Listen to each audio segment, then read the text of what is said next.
একেবারে এসআইআর আবহের মধ্যেই বলা যেতে পারে গৃহযুদ্ধের ছবি সামনে এসেছে। একদিকে শান্তনু ঠাকুর অনুগামী, অন্যদিকে মমতা ঠাকুর অনুগামীদের মধ্যে একেবারে হাতাহাতির ছবি সামনে আসে। মমতা ঠাকুর অনুগামীদের মারধর করা হয় বলেও অভিযোগ উঠেছে। শান্তনু ঠাকুরের বাড়ির সামনে একেবারে হাতাহাতির ছবি। শান্তনু ঠাকুর অনুগামী এবং মমতা ঠাকুর অনুগামীদের মধ্যে হাতাহাতি।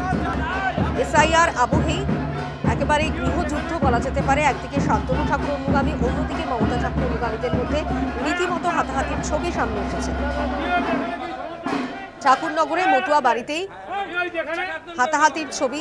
শান্তনু ঠাকুরের বাড়ির সামনে একদিকে শান্তনু ঠাকুর অনুগামী, অন্যদিকে মমতা ঠাকুর অনুগামীদের মধ্যে রীতিমতো হাতাহাতি।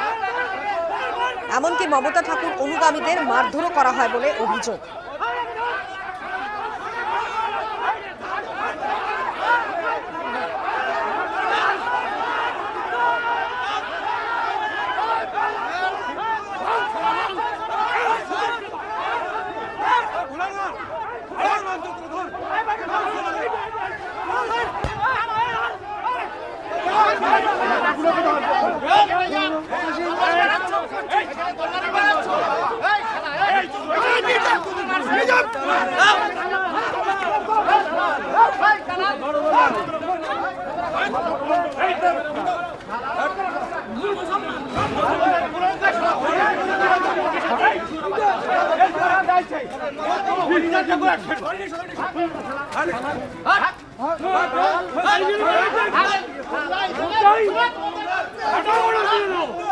যে চর লাথি কোনোটাই বাদ গেল না। যে ছবি আমরা দেখতে পাচ্ছি, একদিকে শান্তনু ঠাকুর অনুগামী, অন্যদিকে মমতা ঠাকুর অনুগামীদের মধ্যে হাতাহাতি।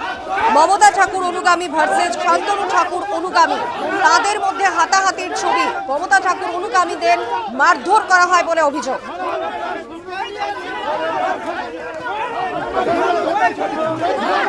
রোহিঙ্গা মুসলমান যদি বাদ যায়, সেখানে 1 লাখ আমাদের লোক যদি বাদ যায়, তো আমাদের এটুকু একটু সহ্য করে নেওয়া উচিত। এই কারণে ওপাশে রেশন তোলার সময় মার খেয়ে আমার প্রাণ বুকে দিল হাতে করে নিয়ে আমার এপাশে দৌড়ে আসতে হয়েছে। তো এখন যদি তার সাথেই আবার আমার এখানে রেশন তুলতে হয়, তাহলে আমি প্রতিশোধটা নেব কবে? এ তো প্রতিশোধ নেওয়ার সময়, এ তো ওই দিকে কান দেওয়ার সময় নয়। আপনাদের শোনালাম শান্তনু ঠাকুরের মন্তব্য, আর সেই মন্তব্যের প্রতিবাদেই ধুন্ধুমার পরিস্থিতি তৈরি হয়। এই ঘটনা নিয়ে তৃণমূলের রাজ্যসভার সাংসদ মমতা বালা ঠাকুর তিনি কি বলছেন শোনাবো। 50 লক্ষ যদি মুসলমানের ভোট কেটে যায়, তার ভিতরে যদি 1 লক্ষ মতুয়ার ভোট কেটে যায়, তাহলে আমার কোনো কিছু আসে যায় না। তো সেই কারণের জন্য মতুয়ারা এসেছিল, যাদের এতদিন ধরেও ঠকিয়েছে, সিএর কার্ড করে, মতুয়াদের কার্ড করে এবং হিন্দুর কার্ড দিয়ে তারা তার জবাব চাইতে এসেছিল যে মতুয়াদের যে 1 লক্ষ লোকের ভোট যদি কেটে যায়, তাহলে সেই ভোটটা আজকে আপনার এর জবাব আপনি দিন। তার জন্য আজকে গুন্ডা বাহিনী এনে, বিজেপির মানে সভাপতি তাকে এনে আজকে মতুয়াদের গায়ে হাত দিয়েছে, গোসাই পাগল সাধু তাদের মেরেছে।